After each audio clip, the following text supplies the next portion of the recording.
श्री राधा वल्लभ लाल की, समस्त संत हरि भक्तन की, वृंदावन धाम की, सद्गुरुदेव भगवान की। अमन जी, राधे राधे महाराज जी। महाराज जी, आप अपने जीवन में लक्ष्य को कैसे निर्धारित करते हैं? सत्संग के द्वारा। जब हम सुनते हैं तो श्रवण सुजस सुनी आयो, प्रभु भंजन भवभीर, त्राहि त्राहि आरति हरन शरण सुखद रघुवीर। शरणागत को सुख प्रदान करने वाले हे राम जी, मैंने आपकी महिमा सुनी तो मेरा लक्ष्य बना कि मैं आपकी शरण में जाऊं और आपको प्राप्त करूं। तो जो लक्ष्य बनता है वो सुन के बनता है। इसलिए पहली भक्ति है श्रवणम। रामायण की पहली भक्ति प्रथम भगत संतन कर संगा, क्योंकि संतों के संग से ही हमें भगवान की महिमा सुनने को मिलेगी। तो जब हम महिमा सुनते हैं तो हमारे अंदर भी ललक होती है कि मैं भी भक्ति करूं, मैं भी भगवान के मार्ग में चलूं, गंदे आचरणों का त्याग करूं, मैं भी अच्छा बनूं। ये सुन करके ही लक्ष्य बनता है। तो जब संतों का समागम करते हैं तो हमारा सुंदर दिव्य लक्ष्य बनता है, और जब विषयी पुरुषों का समागम करते हैं तो विषय लक्ष्य बनता है। पामर पुरुषों का जब हम नीच पुरुषों का संग करते हैं तो नीच आचरणों का लक्ष्य बनता है। आज चलते हैं, आज ऐसा करते हैं, ऐसा करते हैं, वो नीच लक्ष्य बनेगा। और उत्तम महापुरुषों के संग से उच्च विचार, उत्तम लक्ष्य बनेगा। तो लक्ष्य बनता है सुनकर और संग से। संग जैसा हमारा संग, जैसा हमने श्रवण किया, वैसे ही हमारा लक्ष्य बनेगा। श्रेया जी, कोलकाता से। राधे राधे महाराज जी। महाराज जी, ऐसा कहा जाता है कि गुरु बिना ज्ञान नहीं और ज्ञान बिना मुक्ति नहीं। महाराज जी, जीवन में एक गुरु का होना इतना आवश्यक क्यों है, और जब कोई व्यक्ति गुरु के मार्गदर्शन में नहीं चलता तो क्या होता है? आप हमें बताओ, आपने रंगनाथ जी के दर्शन किए? अगर हम आपको बोलें कि आपको रंगनाथ जी के दर्शन करने जाना है तो आपको गाइड की जरूरत पड़ेगी? गाइड की जरूरत पड़ेगी। बिना गाइड के दर्शन करने नहीं जा सकते। किस गली में है, कहाँ है, मुझे कुछ नहीं पता। एक भगवान की नगरी में आपको जो जो हम बताएं कि यहाँ निधिवन राज जाना है, सेवा कुंज जाना है, आपको दामोदर जी जाना है, आपको राधा रमण जाना है, तो आपको एक गाइड की जरूरत पड़ेगी। एक गाइड की जरूरत पड़ेगी ना। ऐसे ही भगवान का बड़ा टेढ़ा मेढ़ा मार्ग है। जहाँ भगवान तक पहुँचना होता है बड़ा टेढ़ा मार्ग है। शास्त्र बता रहे हैं कि आप दक्षिण की तरफ चलिए, और ठीक वहीं से उत्तर की तरफ मुड़ा हुआ जिसे नहीं बताया गया, गुप्त कर दिया गया, वो बात गुरु बताएंगे। गुरु भगवान के मार्ग के गाइड है। वो हमें कदम कदम पर भूल भुलैया से बचाकर सही मार्ग में ले जाकर भगवान के चरणों में समर्पित कर देते हैं। जब स्वयं भगवान अवतरित होकर गुरु का वर्णन करते हैं, श्री कृष्ण जो संदीपनी जी के चरणों में नीचे बैठकर सुनते हैं, भगवान श्री राम वशिष्ठ जी के चरणों में बैठ करके सुनते हैं। जब भगवान स्वयं गुरु का वर्णन करते हैं तो हम भगवान के बच्चे होकर, मनुष्य होकर, हम बिना गुरु का वर्णन किए भगवान को कैसे प्राप्त कर सकते हैं? आप हमें बताओ। यदि आप सत्संग ना सुनो तो आपको उत्साह कौन देगा? कौन भगवत मार्ग में चलाएगा? कितने ऐसे भाई लोग हैं जो कहते हैं कि आज मैं आया हूं लेकिन पहले ही मैंने शराब छोड़ दी, मांस छोड़ दिया, गलत आचरण छोड़ दिए। तो किसके द्वारा? संतवाणी के द्वारा। अगर संतवाणी ना सुनते हम तो परमार्थ में हम चल ही नहीं सकते, भगवत मार्ग में चल ही नहीं सकते। बिना गुरु के चाहे शिव बिरंच सम होई, गुरु बिनु भवनिधि तरह न कोई। ये गोस्वामी तुलसीदास जी ने लिखा है। चाहे भगवान शंकर के समान वो त्यागी तपस्वी वैरागी हो, और भगवान ब्रह्मा के समान चतुर हो सृष्टि रचना में, जैसे ब्रह्मा जी, तो भी वो बिना गुरु के भव समुद्र से पार नहीं हो सकता। और सबके गुरु भगवान हैं, और भगवान ही गुरु के रूप में मनुष्य रूप धारण करके हमें मिलते हैं, तब हमारा उद्धार होता है। आर्यन जी, हरियाणा से। प्रभु श्री हरिवंश महाराज जी। गुरुदेव, ये मन कभी कभी गुरुदेव में भी दोष दृष्टि करवा दे। हाँ, उसका स्वभाव है दोष दर्शन का, वो तो भगवान में भी करवा देगा दोष दृष्टि। जब तक चश्मा अगर हरा है तो हमें सब हरा नजर आएगा, और चश्मा हमारा लाल है तो सब लाल नजर आएगा। चश्मा हमारा दोष दृष्टि का है तो गुरु में और भगवान में भी दोष दृष्टि दिखाई देगी। संभालना चाहिए, नहीं तो पतित हो जाओगे। अगर गुरु में दोष दृष्टि या परदोष दर्शन की वृत्ति बनी रहती है, तुम्हारा पतन कर देगी। ये तुम्हें परमार्थ से क्या स्वार्थ से भी गिरा देगी। महत अपराध लग गया तो भारी दुर्गति हो जाएगी। इसलिए इस दोष दर्शन से बचिए। है जहां दोष दर्शन वही प्रणाम करो, राधा राधा राधा राधा राधा राधा, श्री राधा श्री राधा श्री राधा, नहीं नहीं नहीं, राधा राधा, बस ये। जहां दोष दर्शन हो उसी समय राधा राधा राधा राधा, नहीं नहीं नहीं, सब में भगवान है, राधा राधा राधा राधा, बस हो जाएगी। हाँ, इससे ठीक हो जाओगे। ऐसे करो। शिवम कुमार सिंह जी। राधा वल्लभ श्री गिरिराज महाराज जी। राधे राधे महाराज जी। महाराज जी, भगवत प्रेम की सर्वोच्चम स्थिति क्या है और हम साधक उस सर्वोच्चम स्थिति तक कैसे पहुंच सकते हैं? पहली बात तो भगवत प्रेम प्रतिक्षण वर्धमानम है, सीमा नहीं है कि यहाँ से पूर्ण होता है, ऐसा नहीं। प्रेम सदा बढ़िबो करे जो शशि कला प्रवेश, पया में पूनो नहीं ताते कबहु न शेष। प्रेम में कभी पूर्णिमा नहीं आती। प्रति जैसे चंद्रकला बढ़ती है ऐसे प्रतिपल प्रेम बढ़ता रहता है। पर प्रेम की जो पहचान है, हमारे पूरे संसार में कहीं हमें किसी से मोह या राग न रह जाए, ममता न रह जाए, एकमात्र भगवान में ममता। और धीरे धीरे ऐसी स्थिति आवे कि मैं को भूल जाए, केवल प्रभु याद रहे। अपनी हूँ सुधिना रही, एक रहो नंदलाल। मैं पूरे देह का राग छूट जाए, इंद्रियों का भोग विलास छूट जाए। सावई मनः कृष्ण पदारविंदयो, मन भगवान के चरणों में ऐसे लग जाए कि इतनी तन्मयता हो कि हम अपने आप को भूल जाए, तो समझे कि हमें भगवान में प्रेम हो रहा है। जब किंचन मात्र कहीं ममता न रहे, एकमात्र अनन्य भाव से श्री भगवान के चरणों में हमारा मन लग जाए, तो ये प्रेम का भी प्रादुर्भाव होता है। देह कुटुंब ते जाए छूटी सबही विधि ना, तो देह से, परिवार से, भोगों से, सब प्रकार से मन हटकर एकमात्र भगवान में लग गया, तो बस अब प्रेम का अब वो लीला में प्रवेश पा जाएगा, भगवान की दिव्य लीलाओं का रसास्वादन करेगा। पर मैं का विस्मरण होना ही प्रेम है। मैं का विस्मरण हो जाना ही प्रेम है। अहम शून्य होना ही प्रेम है। पूर्ण दैन्य होना ही प्रेम है। कामना रहित होना ही प्रेम है। और ये अनुभव में आता है, अनुभव स्वरूपम, ये अनिर्वचनीयम प्रेम स्वरूपम। वाणी से प्रेम के स्वरूप का पूर्ण वर्णन नहीं किया जा सकता। वो अनुभव स्वरूपम, सूक्ष्मतरम, कामना रहितम, गुण रहितम, प्रतिक्षण वर्धमानम, ये प्रेम का स्वरूप है। साक्षी पटेल जी। श्री हरिवंश महाराज। श्री हरिवंश महाराज जी। महाराज जी, सेवा और भजन दोनों के बीच यदि समय का चुनाव करना पड़े तो किसे प्राथमिकता देनी चाहिए? दोनों को साथ। अगर हम रसोई सेवा कर रहे हैं तो राधा राधा कहने में क्या परेशानी है? हम सोहनी सेवा कर रही हैं तो राधा राधा कहने में क्या परेशानी है? हम फावड़ा चला रहे हैं, राधा राधा, क्या परेशानी है? सेवा और सुमिरन दोनों के द्वारा ही हम भगवत प्राप्ति करते हैं, और दोनों एक साथ होने चाहिए। अगर सेवा हो रही है, सुमिरन भगवान का नहीं हो रहा, तो संसार का चिंतन होगा। संसार का चिंतन होगा तो सेवा अधूरी मानी जाएगी। जिसकी सेवा उसी का चिंतन, तो सुमिरन भी उसी का होना चाहिए। हम जिनकी सेवा कर रहे हैं, तो उठते बैठते चलते फिरते खाते पीते सोते जागते हर समय हमें ऐसा अभ्यास बनाना चाहिए नाम जप का कि हमारा सुमिरन न छूटे। सेवा और सुमिरन दोनों चलना चाहिए, क्योंकि सेवा से शरीर पवित्र होता है और सुमिरन से मन पवित्र हो जाता है।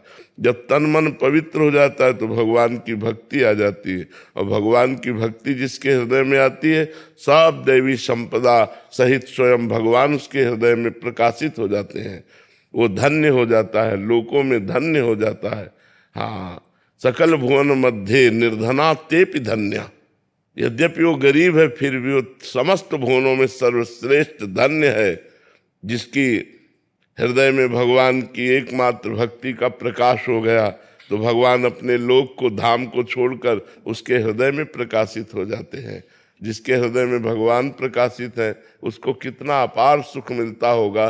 सोचो, जो आनंद समुद्र के एक सीकर से त्रिभुवन का सुपास होता है, वो आनंद समुद्र भगवान हृदय में प्रकट हो गए और उसके आनंद की सीमा न रही। वो कभी नाचता है, कभी गाता है, कभी रोता है, प्रतिक्षण उसके भाव बदलते रहते हैं। सुने न काहू की कही कहे न अपनी बात, नारायण वा रूप में मगन रहे दिन रात। किसी की सुनना नहीं, किसी से कहना नहीं, भगवान हृदय में प्रकाशित हो गए तो भगवान के रूप छके घूमत रहे, तन को तनिक न भान, नारायण दृग जल बहाय यह प्रेम पहचान। नेत्रों से अश्रु बह रहा है, भगवान का रूप समाया हुआ है, परम धन्य स्थिति उसकी है। सतरति सतरत सा लोकांतार्यति, ऐसा महापुरुष स्वयं तर जाता है, स्वयं तर जाता है और लोगों को तार देता है। इसलिए धन्य है वही इस लोक में जो भगवान का नाम जप करते हुए सब कार्य करते हैं। जो भी सेवाएं हैं भगवान का स्मरण करते हुए करो, तो सेवा और सुमिरन दोनों साथ साथ अनुष्ठान करो। इससे भगवान की प्रेम लक्षणा भक्ति प्राप्त हो जाएगी और भगवान की कृपा से हमारा जीवन धन्य हो जाएगा। अरविंद राज जी। राधा वल्लभ से। राधे राधे महाराज जी। महाराज जी, स्वभाव क्या है और क्या हमारा स्वभाव पिछले जन्मों पर आधारित है? हाँ, पिछले जन्मों से आधारित है। स्वभाव हमारे त्रिगुण की रचना से स्वभाव की रचना होती है, सत्वगुण, रजोगुण, तमोगुण। अब इनमें जैसे हमारे पीछे कर्म हुए हैं तो उसी कर्म के अनुसार, जैसे हम किसी को नहीं कह देते अरे ये तो देवता है, इसका बड़ा अच्छा स्वभाव, तो कोई कर्मों के अनुसार उसने राक्षसी कर्म किए तो उसका स्वभाव राक्षसी हो गया, दैवी कर्म किए तो दैवी। किन्हीं को कहते हैं तो भगवान है, ये तो साक्षात भगवान है। इतना कृपा, इतनी करुणा, इतना प्रेम तो केवल भगवान में हो सकता है। तो हम किन्हीं संतों को, भगवान के भक्तों को साक्षात भगवान कहने लगते हैं, ये तो भगवान है। स्वभाव, जो हम कर्म करते हैं उसी का परिणाम जो बनता है वो स्वभाव बनता है। अगर हमारे कर्म दैवी संपदा वाले हैं तो दैवी स्वभाव बनेगा, और आसुरी संपदा वाले हैं तो राक्षसी स्वभाव बनेगा। मानुषिक कर्म है तो मानुषिक स्वभाव बनेगा, भागवतिक कर्म है तो भागवतिक स्वभाव बनेगा। वो पीछे कर्म के आधारित स्वभाव है। अब हम भजन कर अपने स्वभाव को बदल सकते हैं। मनुष्य जीवन में इतनी छूट है कि हम अपने नए भाग्य की रचना कर सकते हैं, हम अपने स्वभाव का बदलाव कर सकते हैं, हम अपनी योनियों का बदलाव कर सकते हैं। हम देवता बन सकते हैं, हम ब्रह्मा बन सकते हैं, हम जो चाहे बन सकते हैं, पर हमें साधना और तपस्या करनी होगी। बिना साधना के, बिना तप के हमारा स्वभाव नहीं बदलेगा। स्वभाव बदल जाए। बोले इतने दिन से भजन करे तुम्हारा स्वभाव नहीं बदला, लोग कह नहीं देते इतने दिन से गुरु जी की सेवा करे तुम्हारा स्वभाव नहीं बदला। अर्थात भजन का प्रभाव स्वभाव पे पड़ता है। अगर स्वभाव ठीक हो गया तो आपका भजन ठीक, अगर स्वभाव ठीक नहीं हुआ तो कारण शरीर है स्वभाव। स्वभाव जो है वो कारण शरीर है। अभी आपका भजन स्थूल और सूक्ष्म में हो रहा है, कारण पर प्रभाव नहीं डाला। जैसे आपका भजन ठीक चल रहा है तो आपके स्वप्न ठीक होने लगेंगे, अर्थात सूक्ष्म शरीर सही होने लगेगा। आपका स्वभाव बदलने लगेगा, अर्थात कारण शरीर बदलने लगेगा। जैसे भजन करते करते सेवक जी कह रहे, यह जो पर्यो मोहि सहज स्वभाव, श्री हरिवंश नाम रस चाओ, नाव सुदृढ़ भव तरन को। बोले मेरा स्वभाव बन गया श्री हरिवंश, श्री हरिवंश, श्री हरिवंश, श्री हरिवंश कहना मेरा स्वभाव बन गया। राधा राधा राधा राधा राधा राधा रटना, तो कारण शरीर पवित्र हो गया। श्रुतौ राधिका कीर्तिरंता स्वभावे, श्री जी की चर्चा हमारे कानों में पड़ती रहे, मेरा स्वभाव बन गया है। प्रियाजू की चर्चा सुनना, भगवत चर्चा सुनना, ये मेरा स्वभाव बन गया है। तो स्वभाव बदलता है हमारे आज के आचरण से और बनता है कल के आचरण से। जो हमने पूर्व जन्म में आचरण किए उसी से आज स्वभाव बना। आज हम भजन करेंगे तो भजन बल से हम स्वभाव को बदल सकते हैं। भजन बल बहुत बड़ा बल है। महाराज जी, अगर मैं आपका प्राण प्रिय नाम जप करूं तो आप मुझको निकुंज में लेके जाओगे? जरूर, नाम में इतनी सामर्थ्य, जरूर इतनी नाम में सामर्थ्य। आप नाम जप कीजिए। महाराज जी, मैं आपका प्राण प्रिय जितना हो जाता है उतना कर लेता हूँ। नहीं, और चलाओ, बढ़ाते रहो, धीरे धीरे उसकी संख्या बढ़ाते रहो। मुझको लेके जाओगे निकुंज? ये हम कैसे अभी कह सकते हैं? एक आदमी पूछा स्टेशन कितनी दूर है, वो चुप रहा। बोला स्टेशन कितनी दूर है, वो चुप रहा। फिर भागा भागा। तो उसने कहा सुनो 30 मिनट में पहुंच जाओगे। बोले पहले क्यों नहीं बोले? बोले तुम्हारी चाल नहीं देखी थी। अब तुम दौड़ लगाए ना, इस रफ्तार से जाओगे 30 मिनट में पहुंच जाओगे। अब कह दे हम निकुंज ले चलेंगे, तो तुम्हारी चाल क्या है? तुम्हारा कितना प्रयत्न है, कितना प्रयास है निकुंज जाने का। एक आदमी आर्मी में जाता है तो कितना प्रयास करता है। हमें भगवत पार्षद बनना है, हमें भगवान का निज जन बनना है, तो काम क्रोध लोभ मोह मद मत्सर इन सब पर विजय प्राप्त करके भगवान के मार्ग में चलना है। क्या करें उसके लिए? नाम जप करो, कहते रहे काम क्रोध लोभ मोह मद मत्सर इन पर विजय प्राप्त करनी होगी। नाम जप करते रहो, गंदे आचरणों से बचते रहो। जी ज्योति जी न्यूजीलैंड से। राधे राधे। राधे राधे महाराज जी। महाराज जी आपके चरणों में कोटि कोटि प्रणाम। महाराज जी भक्ति की प्रारंभिक अवस्था में हमें किन आचरणों को छोड़ना चाहिए और किन आचरणों को पकड़ना चाहिए? पहली रसेंद्री, हमें पवित्र आहार करना चाहिए, अभक्ष भोजन का त्याग करना चाहिए। प्याज लहसुन मांस मछली अंडा ये सब चीज़ों का त्याग करना चाहिए। पहला जो कदम हमारा उठे भक्ति में, तो पहले रसेंद्री को हमें ठीक करना चाहिए। हमें अभक्ष भोजन का त्याग करना चाहिए, अपवित्र भोजन का त्याग करना चाहिए, तमोगुण भोजन का त्याग करना चाहिए।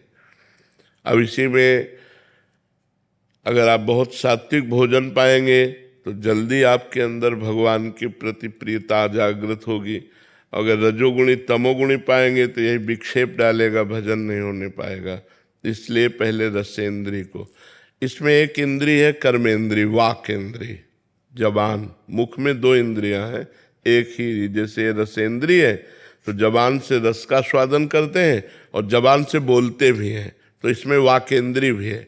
तो हमें वाकेंद्री को संभालना है कि कठोर किसी के प्रति वचन, गाली, हृदय में दुखने वाले वचन, असत्य झूठ वचन, हमको इनसे बचना है।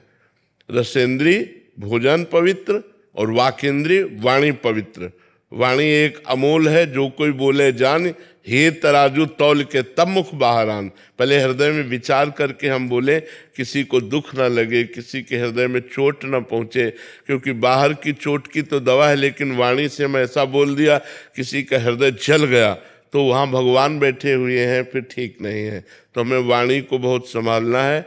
असत्य, कठोर, दुखद, झूठ वाले, प्रपंच छल कपट वाले वचन हम ना बोले, क्योंकि हम भक्त हैं, हम भक्ति के मार्ग में चलते। सीधे सरल निश्चल वचन बोले, प्रिय वचन बोले, हितकर वचन बोले। अब हमारी आती है नेत्रेंद्री। तो नेत्रेंद्री से हम किसी के दोष दर्शन न करें। यदि दोष दिखाई भी दो रहे हैं तो क्रिया दोष में ही, लेकिन उसमें बैठा हुआ परमात्मा निर्दोष है। हम उस परमात्मा को देखने की चेष्टा करें, क्योंकि हम भक्त हैं। हम किसी के दोष ना देखें, ना दोष वर्णन करें। दोष वर्णन करने से निंदा हो जाती है, दोष देखने से हमारा हृदय अपवित्र हो जाता है।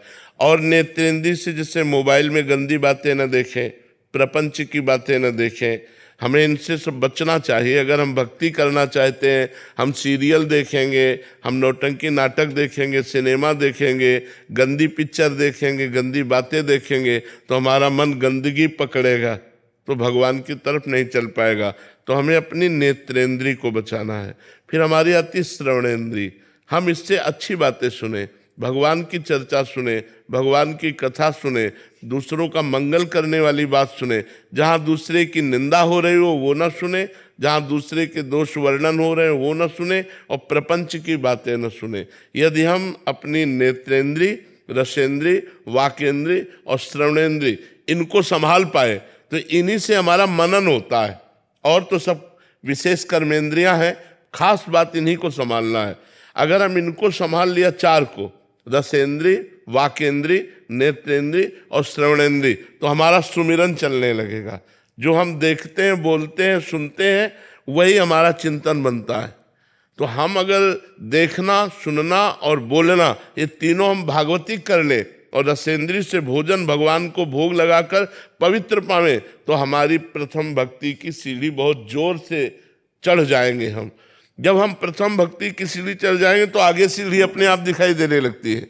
फिर हम अपनी इंद्रियों को विषयों से खींचकर, मन को इंद्रियों की अधीनता से छुड़ाकर और बुद्धि को भगवान में निश्चय करके, मेरे जीवन का लक्ष्य अब केवल भगवत प्राप्ति है, अब हम भजन शुरू करते हैं डट के।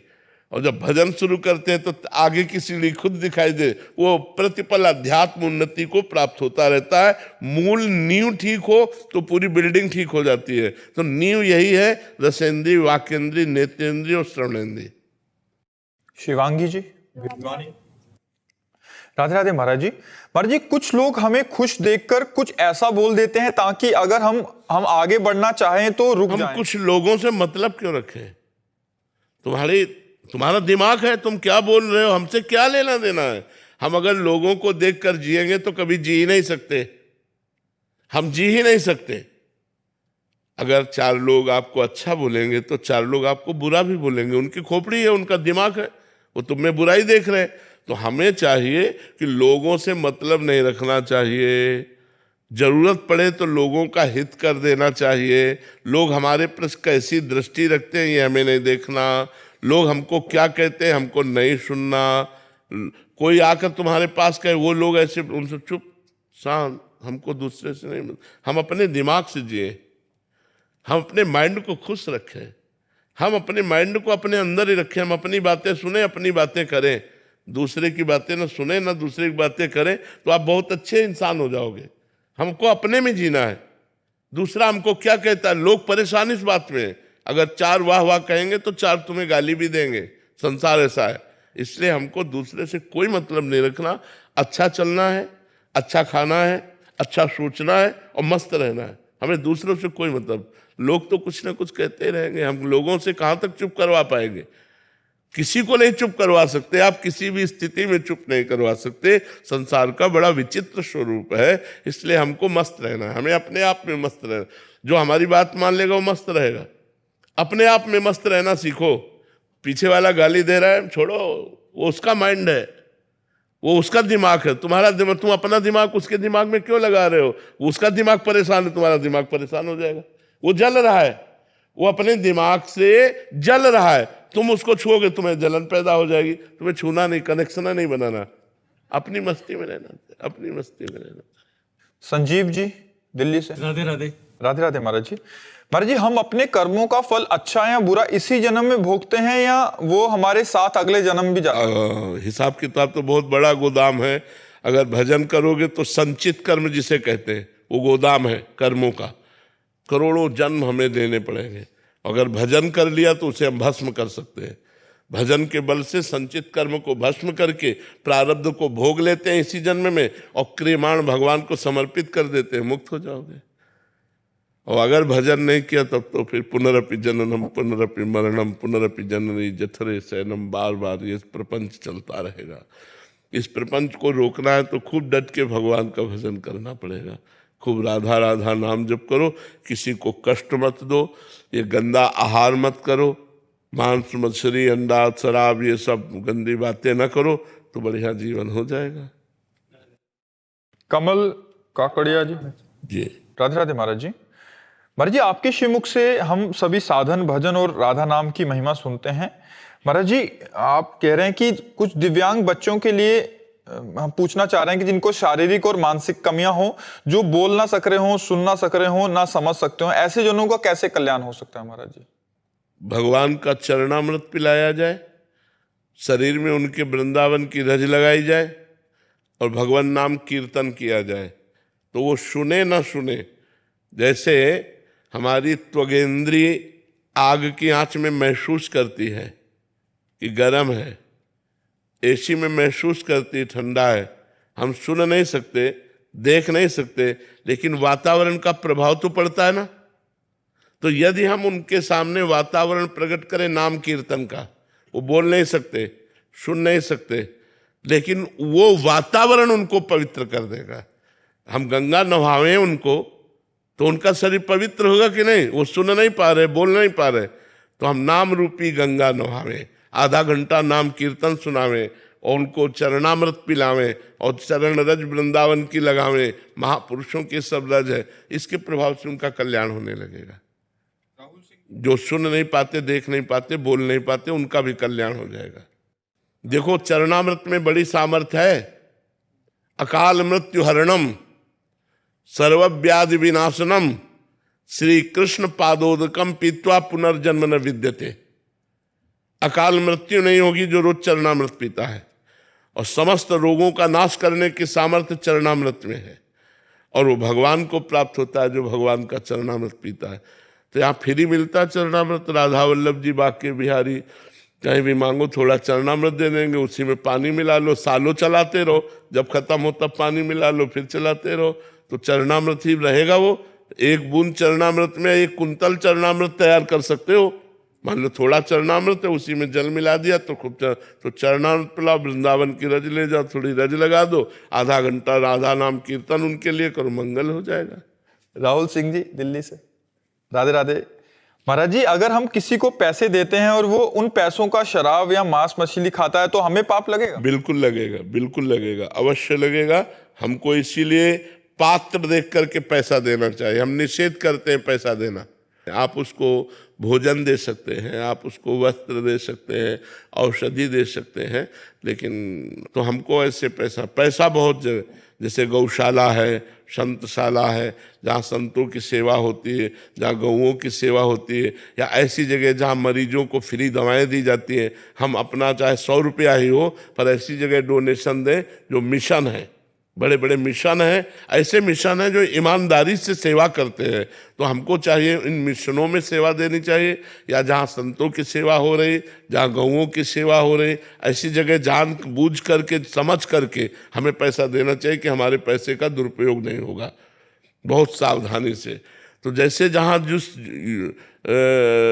भाव से हम पैसा देते हैं उसी भाव से हमारी सेवा पहुँचनी चाहिए। अगर हम ऐसे पैसा, तो फिर वो गलत भी प्रयोग। हाँ, जरूरत हमारी समझ में आ गई तो उसकी व्यवस्था जरूर कर देते। तो बहुत संभल कर पैसे का दान करना चाहिए।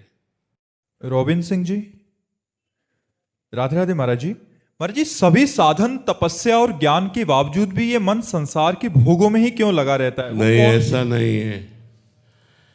हमसे चूक होती है साधना में, तब हमारा मन भोगों में जाता है। ऐसा नहीं है कि साधना करने से, तपस्या करने से, या सांख्य योग ज्ञान मार्ग का अनुष्ठान करने से मन को वश में नहीं किया जा सकता। ऐसा नहीं है। हमारी गलती होती है, हमारी प्रमादी स्थिति होती है। हम भोगों में सुख बुद्धि करके अपनी तपस्या, अपनी साधना, अपने ज्ञान को दबा देंगे और भोग वृद्धि ऊपर हमारी आ जाती है। तो जब भोगों की और उनमें सुख की भावना जोर से हो जाती है तो हमारी तपस्या, साधना, ज्ञान लघु हो जाता है। यदि हम अपनी तपस्या और अपनी साधना और अपने ज्ञान का आदर करें और भोग बुद्धि में हे भाव करें तो हमारा मन एकाग्र हो जाएगा। अगर मन एकाग्र ना होता तो कोई भी तपस्वी, ज्ञानी, महात्मा भगवान को प्राप्त ही ना होता, क्योंकि बिना मन एकाग्र हुए भगवान में हमारी रुचि नहीं होती। जहाँ मन होता वहीं हमारी रुचि होती है। तो ऐसा है कि हम छोटी मोटी साधनाओं से इस मन को वश में नहीं कर सकते। जब तक 24 घंटे निरंतर नाम नहीं चलेगा, जब तक हम भोगों के प्रति घृणा बुद्धि नहीं रखेंगे, तब तक हमारी तृप्ति नहीं हो सकती भोगों से। और जब तक भोगों से तृप्ति नहीं हो सकती तो सुख बुद्धि रहने के कारण हमारा मन उसमें जाता रहता है। तो जब तक जाता रहता है तब तक भ्रष्ट होने के चांस रहते हैं। भ्रष्ट माने होता गिरना, गिरने के चांस रहते हैं। लेकिन ऐसा नहीं है, असंभव नहीं है, मन को वश में किया जा सकता है। बड़े बड़े भगवान के प्रेमी महात्मा जन अपने मन को पवित्र करके भगवान में सदा सदा के लिए समर्पित कर दिए, तभी वो दिव्य महापुरुष हुए। हाँ, साधन में चलते हुए कभी कभी चूक हो जाती है, ये हम बात मानते हैं कि चूक हो जाती है। वो प्रमादवश समझ में नहीं आता और वो गलती कर बैठता है। लेकिन उस साधक को भी ये गलती तभी हुई जब भोगों में सुख बुद्धि हुई। अगर सुख बुद्धि ना हो तो कोई भी भोग साधक को परास्त नहीं कर सकता है। ये सुख बुद्धि ही भगवान की माया है। जो भोगों में सुख बुद्धि है, शरीरों में सुख बुद्धि है, रुपये में सुख बुद्धि है, यही भगवान की माया है। सुख बुद्धि के द्वारा ही हमको आकर्षित करके प्राप्त किया जाता है। यदि वैराग्य बुद्धि हो, दुख बुद्धि हो, जैसे भगवान कह रहे हैं संसार को दुखालयम अशाश्वतम, ये नाशवान और दुखमय है, ऐसा हम अनुभव नहीं करते। हम इसे सुखमय अनुभव करते, सत्य अनुभव करते, इसीलिए हमारा मन इधर जाता है। यदि हम भगवान की बात मानकर खूब नाम जप करें, सतवाणी संत वाणी का श्रवण करके मनन करें, तो हमारे मन को एक ऐसा आनंद मिलेगा जिससे वो संसार से हटकर भगवान में लगने लगेगा। दीपांशु यादव जी जबलपुर से। राधे राधे महाराज जी। महाराज जी, क्या जीव की कोई सामर्थ्य ना हो और अगर कोई वैष्णव उसे अपना मान ले तो क्या उसे श्री जी अपना लेंगी? श्री जी तो सबको अपनाए हुए हैं, ये कोई नहीं कह सकता कि हमको श्री जी अपनाए नहीं। भगवान ने कहा सब मम प्रिय सब मम उपजाए। ध्यान दीजिए, सब मम प्रिय, भगवान कह रहे सबको मैं प्यार करता हूं, क्योंकि सब मम उपजाए, मेरे द्वारा प्रकट किए हुए। आप श्री जी को प्यार करते हैं कि नहीं, खास बात यह है। श्री जी तो सबको प्यार करती है, समान भाव से प्यार करती है, पर जो श्री जी को अपनी संपूर्ण ममता माता पिता भाई बंधु परिवार में जो है, देह में जो है, लोक में जो है, उसे समेट करके श्री जी के चरणों में रख दे, वो महान पुरुष श्री जी की प्रेम कृपा का अनुभव कर पाता है। कृपा तो सब पे है, ऐसा नहीं है कि कृपा किसी पे नहीं है। भगवान की किसी से दुश्मनी नहीं है, क्योंकि सब भगवान के प्रिय बच्चे हैं, चाहे वो दुष्ट ही क्यों ना हो, उस पर भी भगवान की कृपा है। पर कृपा को तभी समझा जा सकता है जब सब जगह की ममता बटोर कर एकमात्र प्रियाजू के चरणों में समर्पित की जाए और प्रियाजू के नाम का जप किया जाए, राधा राधा राधा, तो अनुभव होने लगेगा हमारे ऊपर प्रियाजू की विशेष कृपा है, विशेष कृपा। कृपा का अनुभव होते ही हमारा देहाभिमान गलित हो जाता है, देहाभिमान गलित होते ही हमें भगवत तत्व का बोध हो जाता है। तो हम चाहे मोक्ष प्राप्त करें या प्रेम, दोनों हमारे हाथ में होते हैं। इसलिए हमें पहला कर्तव्य है कि नाम जप करते हुए अनन्य भाव से प्रियाजू के चरणों का आश्रय लिया जाए और सारी ममता प्रियाजू के चरणों में, समता सब संसार में, ममता नित्य बिहार में, तभी आनंद का अनुभव होगा। खुशदीप जी सोनीपत से। राधे राधे महाराज जी। महाराज जी, आपके चरणों में कोटि कोटि प्रणाम। महाराज जी, गुरु ऋण से कैसे मुक्त हुआ जा सकता है? जब तक गुरु के स्वरूप को प्राप्त नहीं हुआ जाता, तब तक गुरु ऋण से मुक्त नहीं हुआ जाता। जो गुरु का स्वरूप है उसी को प्राप्त कर ले। इतना भजन करे कि जो गुरु वही मैं, जो मैं तत्व है वो गुरु स्वरूप हो गया, अब सब ऋणों से मुक्त हो गया। इसी को भगवत प्राप्ति कहते हैं। चाहे इष्ट में तदाकार हो, चाहे गुरु में तदाकार हो। जब शिष्य गुरु की आज्ञा का पालन करते हुए तन मन प्राण समर्पित करके गुरु मैं हो गया, तब वो गुरु ऋण से मुक्त होता है। सबसे बड़ा ऋण गुरु ऋण है। जो मातृ ऋण है, पितृ ऋण है, ये तो सहज में मुक्त हुआ जा सकता है, लेकिन गुरु ऋण ये तभी मुक्त होता है जब शिष्य सर्वस्व समर्पण करके गुरुदेव के चरणों में तन्मय हो जाता है। तो उस तन्मय स्थिति में जो गुरु वही शिष्य, अब वो जीवन मुक्त महापुरुष हो गया, उसके ऊपर कोई ऋण नहीं रहा। श्री राधा वल्लभ लाल की। सुनीता जी। राधे राधे। महाराज जी, आपका प्रश्न है कि जो यद्यपि आपके लिए लिखा है, बट कह रहे हैं कि जो भगवत साक्षात्कार महापुरुष जन होते हैं, उनको जैसे वो सब में भगवान को देखते हैं, तो किस भावना से देखते हैं? कृष्ण स्वरूप में या उनके बाल स्वरूप में? अपने आराध्य, अपने आराध्य में, जो हमें गुरु ने आराध्य का स्वरूप बताया। जैसे हमारे आराध्य देव है नव किशोरी, नव किशोर सी प्रिया प्रीतम, 16 वर्ष की अवस्था, अद्भुत सौंदर्य, अद्भुत माधुर्य, दोनों जुगल सरकार का। तो हम जैसे आपके देखें तो आपके हृदय रूपी मंदिर में मेरे प्रिया प्रीतम विराजमान है। हम सब जगह, जैसे गोस्वामी जी कहते सिया राम मैं सब जग जानी, वो सब में सिया राम को देख रहे हैं, ऐसे हम सब में श्यामा श्याम को देखते हैं। चिद चिद लक्षणम सर्वम राधा कृष्णमयम जगत, चेतन अचेतन सब राधा कृष्ण में है, सब में राधा कृष्ण विराजमान। तो उपासक जिस भाव से उपासना करता है उसको अपने उपास्य देव का वही दर्शन होता है। अब हम देखते हैं नौ किशोरी नौ किशोर प्रिया प्रीतम, उन्माद पैदा हो जाए, इतने सुंदर हैं हमारे प्रिया प्रीतम, पागलपन चढ़े। अब इसी के सो तो जी रहे हैं ना, नहीं किसी से कोई मतलब नहीं, तो उन्हीं के बल से हर कदम हम चल पाते हैं, उनकी तरफ उन्हीं के कृपा बल से चल पाते हैं। तो हम अपने भावना में जब देखते हैं तो सब में श्यामा श्याम विराजमान है, नौ किशोरी नौ किशोर। अब जो बाल भाव का उपासक है वो बाल भाव का देखेगा, जो जिस भाव का उपासक है वो अपने इष्ट देव को उसी रूप में देखेगा। महाराज जी जैसे लीला करते हुए भी दिखते हैं यहाँ बैठे हैं। लीला करते हुए तो बहुत आगे की बात है। जब भगवत साक्षात्कार हो जाता है, प्रेम में तन्मयता होती है, तो भगवान जब कृपा करते हैं तो अपनी लीला में प्रवेश दे देते हैं। अब वो प्रतिपल भगवान की लीलाओं का दर्शन करता रहता है। जैसे कोई पद आया, बस उसी पद में डूब गया, उसी पद के अर्थ की लीला में चला गया। जैसे मनो आवत श्री वृषभानु दुलारी, रूप राशि अति चतुर शिरोमणि, अंग अंग सुकुमारी। अब चल वृषभानुनंदिनी पधार रहे, उसके ध्यान में श्री श्यामाजू पधार रहे, अंग अंग से सुकुमारता टपक रही, रूप की रास है, चतुर शिरोमणि। वो पूरा झांकी देख रहा है, जो पद में लिखा हुआ है वही वो झांकी देख रहा है। वो सिद्ध पुरुष होता है, उसे लीला में प्रवेश माना जाता है।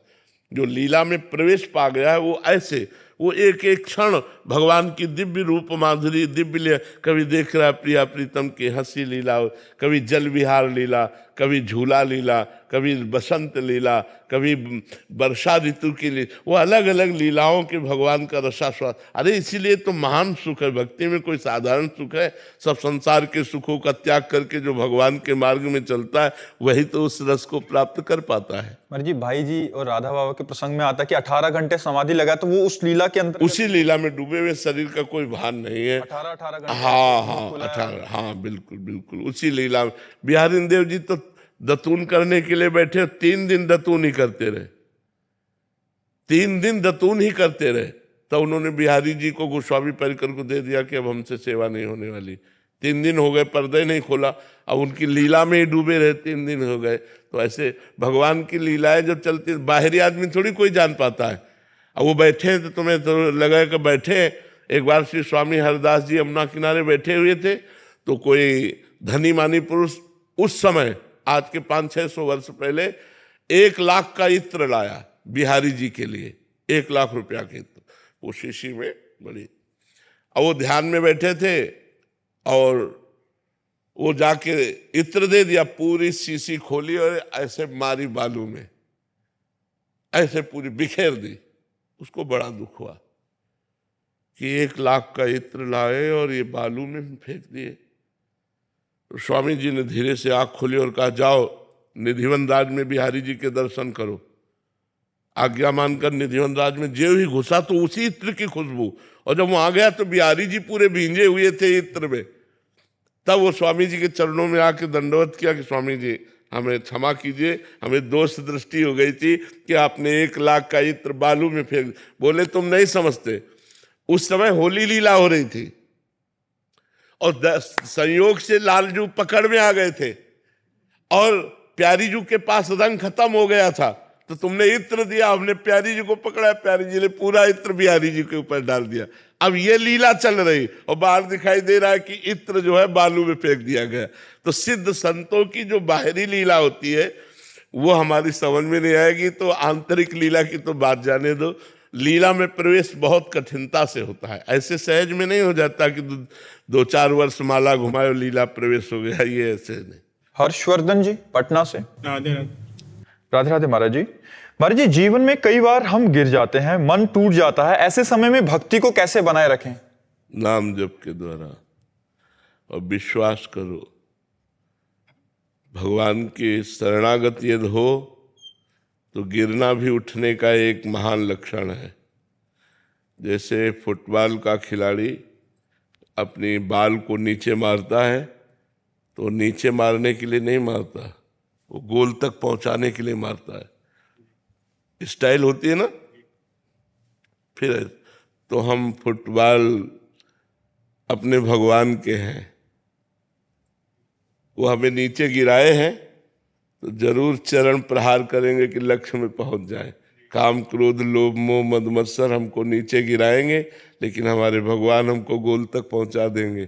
हमारा गिरना भी हमारा गोल तक, लक्ष्य तक पहुंचने का होगा, क्योंकि मुझे अनुभूति होगी कहाँ से गिरा, कैसे गिरा, जलन होगी, होती है जलन। हाँ, तो आगे से हम ऐसा ना करें, फिर गिर जाए तो फिर निरुत्साहित ना हो, फिर चले, फिर गिर जाए, फिर निरुत्साहित ना हो। ये बहुत चढ़ाई का मार्ग है, इसमें प्रायः गिर जाते हैं सब, कोई विरला ही निकल पाता है। इसलिए हिम्मत मत हारिए और चलते रहिए, तो भगवान तुम्हारे साथ है। एक दिन तुम देखोगे इस दुरंत माया से आप पार हो जाएंगे। आप निराश मत होइए, नाम जप मत छोड़िए।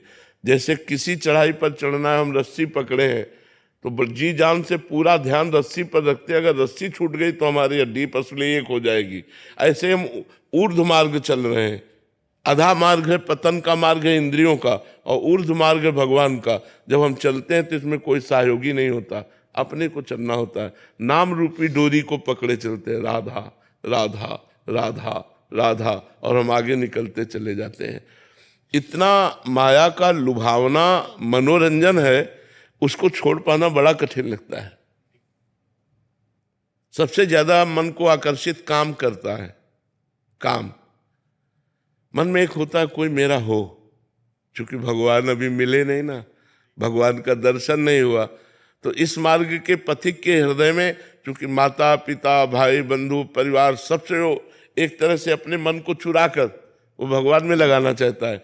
कोई जान न पावे कि हम किसी से प्यार नहीं करते, और भगवान को हमने देखा नहीं।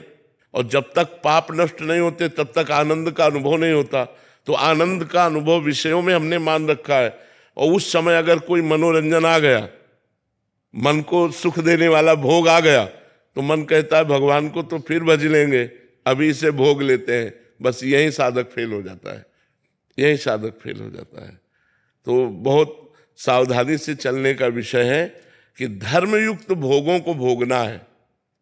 जैसे भोजन पाना है तो पवित्र भोजन पाना है।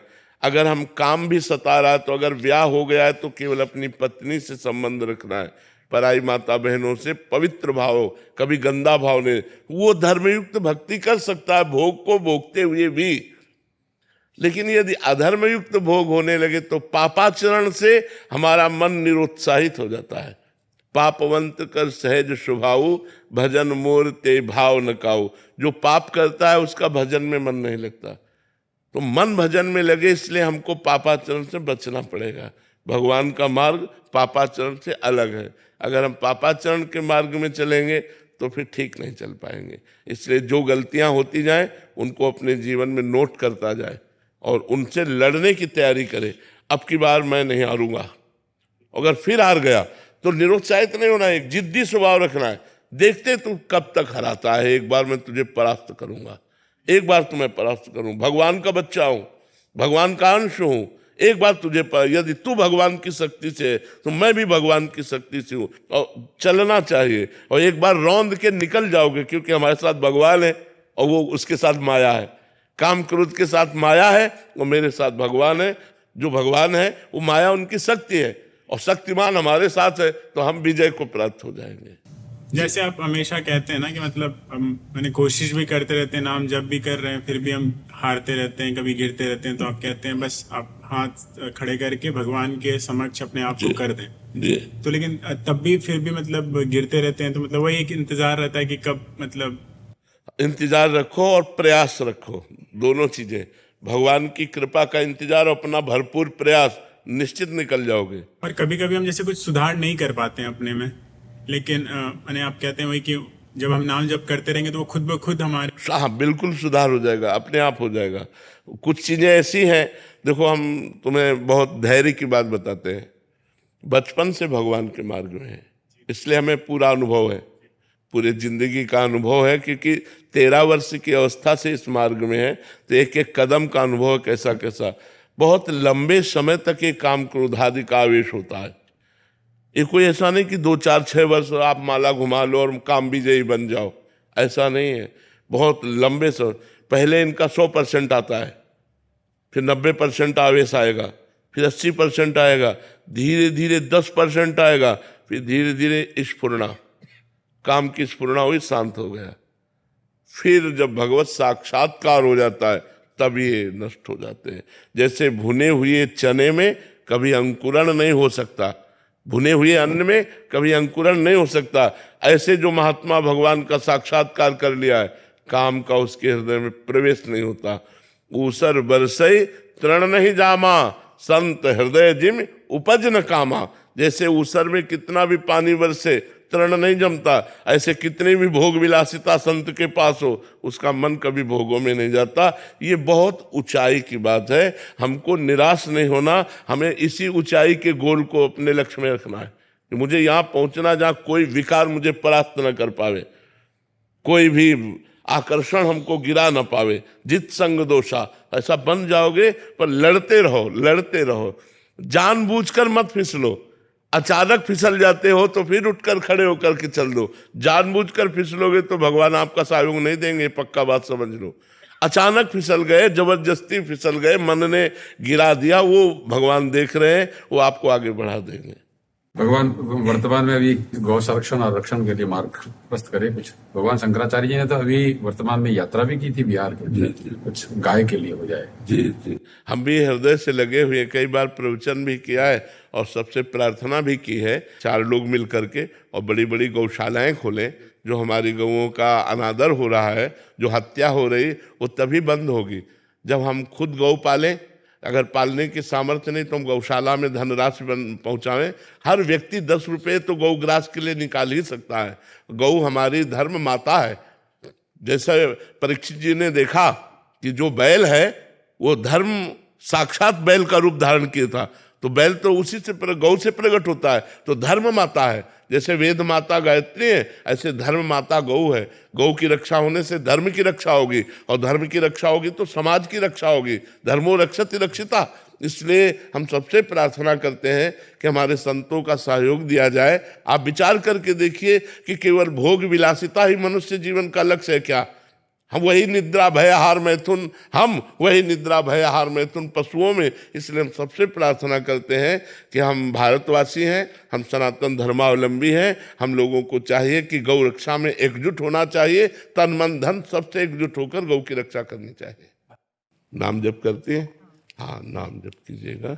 मनुष्य जीवन की सार्थकता शरीर छूटने के बाद आप क्या ले जा रहे हैं, खास बात है ना। शरीर छूटेगा, आपका यश, आपका धन, आपका परिवार सब यहीं रह जाएगा, केवल आप अकेले जाएंगे। अब आपके साथ क्या जाएगा? यहाँ का वैभव तो जाना नहीं, तो नाम जाता है ना, भगवान का नाम। तो जो नाम आपको प्रिय हो, राम कृष्ण हरि राधा, जो नाम प्रिय हो, खूब नाम जप कीजिएगा। अच्छा, नाम जप करने में कोई मेहनत नहीं है, काम करते हुए भी नाम जप कर सकते हैं, कोई पैसा नहीं लगता है, और ये दिखावा भी नहीं है, ये अंदर की बात है कि हम अंदर क्या जपते हैं कौन जाने। इसलिए नाम जप जरूर कीजिए, जिससे आपका मंगल होगा, और आगे आपके नाम जप करने से आपका जो परिवार है उसका भी मंगल होगा। मुझे आशीर्वाद दीजिए कि मैं जो भी काम करूं कृष्ण के लिए करूं। हाँ, ये बिल्कुल बिल्कुल बिल्कुल कृष्ण प्रीत्यर्थ कार्य करें, बिल्कुल बिल्कुल। उद्यमेन हि सिद्ध्यन्ति कार्यणीन मनोरथे, नाहि सुप्तस्य सिंहस्य प्रविशन्ति मुखे मृगा। बिल्कुल मनुष्याणां शरीरस्थो महान् रिपु, नास्ति युद्धमसमो बन्धु कृत्वायं न वसीदति। अर्थ, केवल परिश्रम से ही कार्य सिद्ध होते हैं, इच्छाओं से नहीं। जैसे सोते हुए शेर के मुंह में हिरन स्वयं नहीं आते, वैसे ही बिना परिश्रम के सफलता नहीं मिलती। आलसी मनुष्य का सबसे बड़ा शत्रु है, परिश्रमी सबसे बड़ा मित्र है। महाराज जी, जैसे कर्म और मेहनत में क्या? नहीं, मेहनत ही कर्म है। मेहनत ही कर्म है। मेहनत ही कर्म है, प्रारब्ध। ये पूर्व का प्रारब्ध। जैसे आपने बहुत मेहनत से डिग्रियां प्राप्त की, लेकिन आपको डिग्री के अनुसार नौकरी नहीं मिल रही, ये आपका प्रारब्ध है। आपने बहुत अच्छी पढ़ाई की, लेकिन उस पढ़ाई का सदुपयोग नहीं हो पाया, ये आपका प्रारब्ध है। और कोई थोड़ा सा कम ज्ञान रखता है लेकिन विशेष सफलता प्राप्त करता है, ये उसका प्रारब्ध है। प्रारब्ध जोरदार हो तो हम प्रयास कम भी करें तो सफल हो जाएंगे, और प्रारब्ध बुरा हो तो प्रयास अधिक करें तो भी असफल रहेंगे। प्रारब्ध का बड़ा प्रभाव रहता है, पर पुरुषार्थ से प्रारब्ध को जीता जा सकता है। एक बार प्रारब्ध हमें परास्त करेगा, 2 बार करेगा, लेकिन तीसरी बार तो हम उन्नति को प्राप्ति हो जाएंगे। हमें प्रयासरत रहना चाहिए, तो हम प्रारब्ध को एक दिन परास्त करके हम सफलता प्राप्त कर लेंगे। प्रारब्ध हमारा बुरा कर्म होता है पूर्व जन्म का, इसलिए हमें प्रधानता पुरुषार्थ की देनी चाहिए, प्रारब्ध की नहीं। जी।